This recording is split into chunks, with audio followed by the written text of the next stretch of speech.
Good evening, guys. Karon galuto ko karon sang beef. Butangan ko lang siya patatas. Butangan ko lang siya patatas. Kanang para o beef.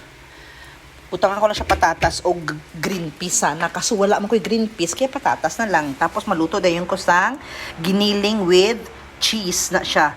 Giniling na siya nga pork with cheese sa loob. Mo nang ilang sudan for tonight. Mura siya, ano lang ba, pinamala lang siya nga beef with patatas. Tapos, magluto din ko ani prito ko ni. Rika na ay egg sandwich, diha o nga nawa baka nagkaon. Pangkapoy sila, bago lang sila nagalalabot gikan sa school. Pangkapoy sila. Na ay egg sandwich, diha o.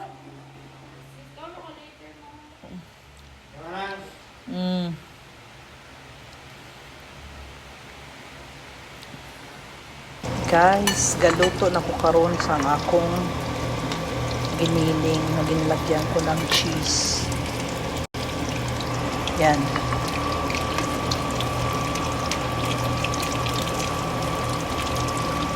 Lagyan ko siya ng cheese. Ang style niya parang chicken cordon bleu pero wala lang itong ham. At saka hindi to chicken. This is giniling yung gamit ko.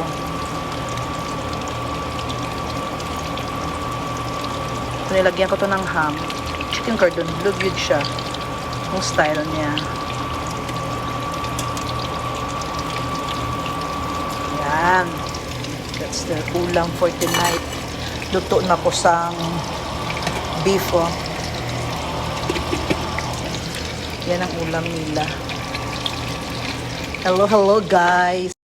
Good evening.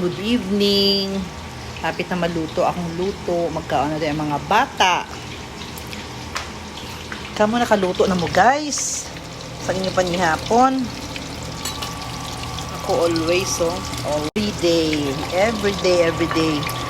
Galuto ko sa mga putahe na gusto nilang kainin. Sarap niyan dahil malalaki ang cheese niyan sa ginawa ko na yan. Yan. Pag makapalit na ko sang chicken breast, magluluto ako ng chicken cordon bleu. Kaya nire-request ng mga bata rin yan. Okay guys. Ang sudan for tonight mo na siya.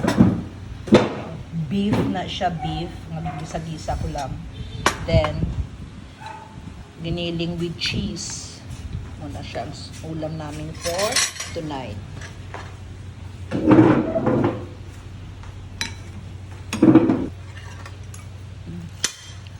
Our ulam for tonight.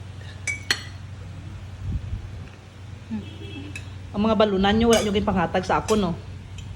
Hindi ako rin naram.